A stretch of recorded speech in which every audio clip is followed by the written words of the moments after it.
Hello दोस्तों, welcome to my YouTube channel. आज हम एक बहुत ही इम्पोर्टेंट टॉपिक पे बात करने वाले हैं जो आपके बहुत काम आएगा। गूगल शीट में फॉर्मूला और सेल रेफरेंसेस। अगर आप स्टूडेंट है, प्रोफेशनल है या फिर अपने डेली काम को आसान बनाना चाहते हैं तो ये वीडियो आपके लिए ही है। वीडियो के अंत तक बने रहिए। आपको मैं इस वीडियो के अंदर बहुत सारी चीज़ें सिखाऊंगा। एब्सोल्यूट रेफरेंस क्या होता है, रिलेटिव रेफरेंस क्या होता है और सेल एड्रेस और सेल रेफरेंसिंग के बीच में क्या डिफरेंस होता है। तो चलिए शुरू करते हैं।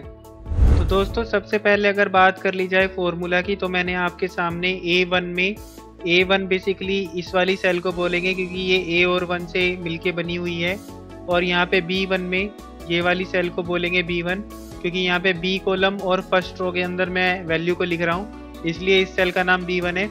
तो यहाँ पे मैंने दो वैल्यूज़ लिखी हुई है जो कि 10 और 20 है।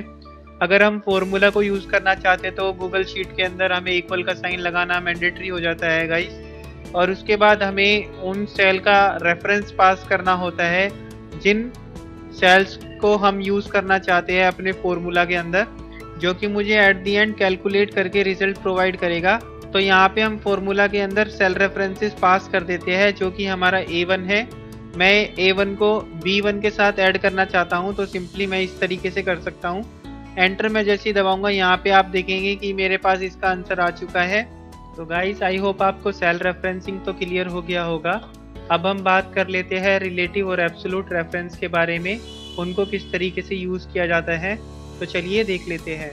सो रिलेटिव रेफरेंस को समझने के लिए मैंने आपके सामने एक एग्जाम्पल लिया है जिसमें यहाँ पे A कॉलम के अंदर यहाँ पे हमारे पास स्टूडेंट्स के नेम है, B में स्टूडेंट के मार्क्स है, C में भी बोनस मार्क्स हमने लिए हुए हैं।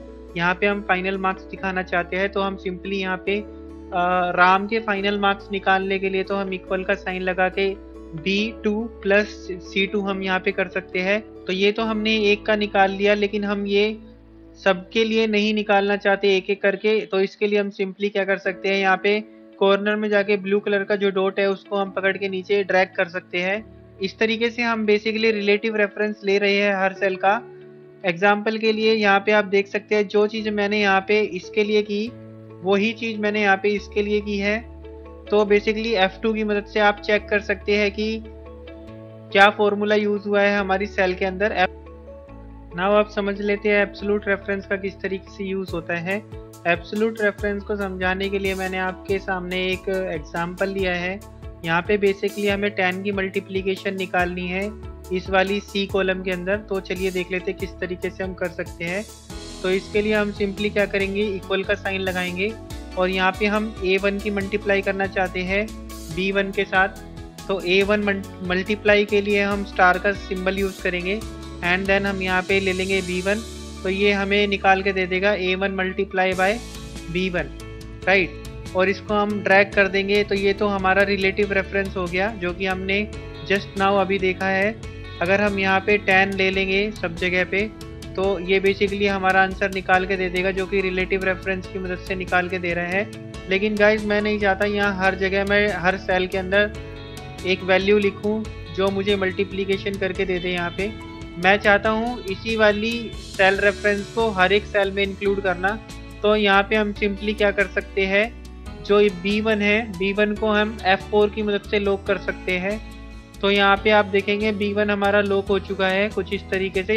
इसको हम सेल फ्रीजिंग भी बोलते हैं। एंटर हम दबाएंगे। अब इसको हम सिंपली ड्रैग कर देंगे तो आप देखेंगे जो हमारा B1 है उसकी पोजीशन फिक्स हो चुकी है और यहाँ पे B1 हर एक सेल के अंदर आ रहा है और वो अपनी पोजीशन चेंज नहीं कर रहा। So this is called absolute cell referencing. तो दोस्तों, आज हमने सीखा गूगल शीट में फॉर्मूला, सेल रेफरेंसेस और दो इम्पोर्टेंट टाइप के रेफरेंसेस, रिलेटिव और एब्सोल्यूट रेफरेंसेस को किस तरीके से यूज़ किया जाता है।